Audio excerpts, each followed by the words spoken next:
அப்படின்றத பத்தி தான் நான் வந்து சொல்லி தர போறேன். அதுக்கு முதல்ல உங்க வெப்சைட்ல வாக்வே சிமுலேட்டர் அப்படின்னு சொல்லிட்டு வந்து சர்ச் பண்ணிக்கோங்க. சர்ச் பண்ணிட்டு இந்த ஃபர்ஸ்ட் ஆப்ஷனை வந்து கிளிக் பண்ணிக்கோங்க.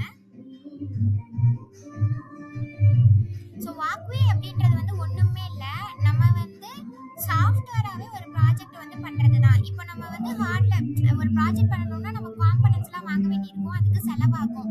அதே நம்ம இந்த வெப்சைட்ல என்னன்னா நம்ம காம்பனன்ட்ஸ் எதுவுமே வாங்க தேவையில்ல. எதுவுமே வாங்காம நம்ம சாஃப்ட்வேர்ல இருக்க காம்பனன்ட்ஸை யூஸ் பண்ணியே அந்த ப்ராஜெக்ட் வந்து ஒர்க் ஆகுதா என்ன அப்படின்னு வந்து நம்ம பண்ணி வந்து பார்க்கலாம். ஸோ ஒரு ப்ராஜெக்டை பண்றதுக்கு முன்னாடி இதுல நம்ம ஒரு டெஸ்டிங் வந்து பண்ணி பார்த்துக்கிறதுக்காக இது ரொம்பவே ஹெல்ப்ஃபுல்லா இருக்கும்.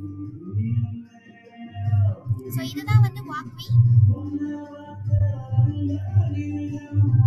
ஸோ இந்த வெப்க்கு ஆர்டினோ போர்டு இருக்கு, ESP32 இருக்கு, STM32 இருக்கு, ராஸ்பெரி பை இருக்கு. ஸோ இந்த மாதிரி ஒரு 4 டைப்ஸ் ஆஃப் போர்டு இருக்கு. உங்களுக்கு என்ன போர்டு வேணும்னாலும் நீங்க இதுல வந்து சூஸ் பண்ணிக்கலாம்.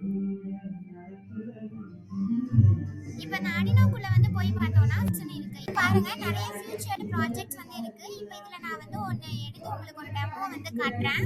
ஸோ இந்த ப்ராஜெக்ட் வந்து நமக்கு ஆல்ரெடி வச்சிருக்காங்க, இது நம்மளால ரன் பண்ணி பார்க்க முடியும். இப்போ நம்ம எலக்ட்ரானிக் சேஃப் எடுத்துக்கலாம், ஓபன் பண்ணிக்கலாம்.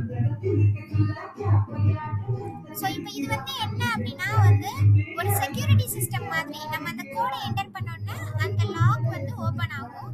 ஸோ இப்போ பாருங்க, ரன் பண்ணலாம். ஸோ வெல்கம் பண்ணுது. ஸோ அன்லாக் பண்றதுக்கு ஹேஷ்டேக் வந்து பிரஸ் பண்ண சொல்றாங்க. நியூ கோடு நம்ம இப்போ வந்து ஒரு செக்யூரிட்டி சிஸ்டமுக்கு இப்போ நீ ஒரு பண்ணணும். ஸோ இப்போ நான் வந்து 1 2 3 4 இந்த பாஸ்வேர்டை போட்டுக்கிறேன். ஸோ கன்ஃபார்ம் பண்ண சொல்லுது. 1 2 3 4. ஸோ கன்ஃபர்மேஷன் ஆயிடுச்சு. ஸோ சேஃபாக வந்து லாக் வந்து இதை போட்டோன்னா நமக்கு ஓப்பன் பண்ணுற போது இப்படி வந்துடும். 1 2 3. இப்போ இது வந்து உங்களுக்கு புரியுது தானே? ஸோ இப்படி இருக்கும்போது இது வந்து லாக்ல இருக்கு, அது ஹரிசாண்டலாக இப்படி வரும்போது நமக்கு அன்லாக் ஆகிடும். ஸோ அன்லாக் ஆகிடுச்சு பாருங்க. இது ஒன்றும் இல்லை, சிம்பிள் தான். ஸோ பைப் லைன் இருக்குல்ல, பைப் லைனில் வாட்டர் டைரக்ஷன்லேயே அந்த டேப் வந்து இருக்கும் போது தான் நமக்கு வந்து வாட்டர் வரும். அந்த பைப்போட டைரக்ஷனில் அந்த டேப் மேலே இருக்க அந்த இது. ஸோ அது மாதிரி தான் இப்போ இந்த மோட்டருக்கு தகுந்த மாதிரி இது வந்து இப்படி இருக்கும்போது நமக்கு அன்லாக்காக இருக்குது, இப்படி வெர்டிகலாக இருக்கும்போது லாக்காக இருக்குது. ஸோ இது உங்களுக்கு புரிஞ்சிருக்கும்னு நினைக்கிறேன்.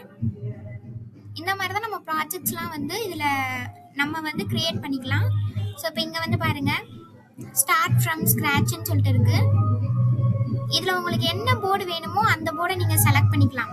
நானோ வேணுமா, மெகா வேணுமா, யூனோ வேணுமா, ஏதோ செலக்ட் பண்ணிக்கலாம். ஸோ யூனோ தான் எப்பவுமே, யூனோ வந்து ஃபர்ஸ்ட் கண்டுபிடிச்சது. ஸோ அது ரொம்ப ஈஸியாக இருக்கும். ஸோ ஃபஸ்ட்டு நான் உங்களுக்கு யூனோ ஓப்பன் பண்ணி காட்டுறேன்.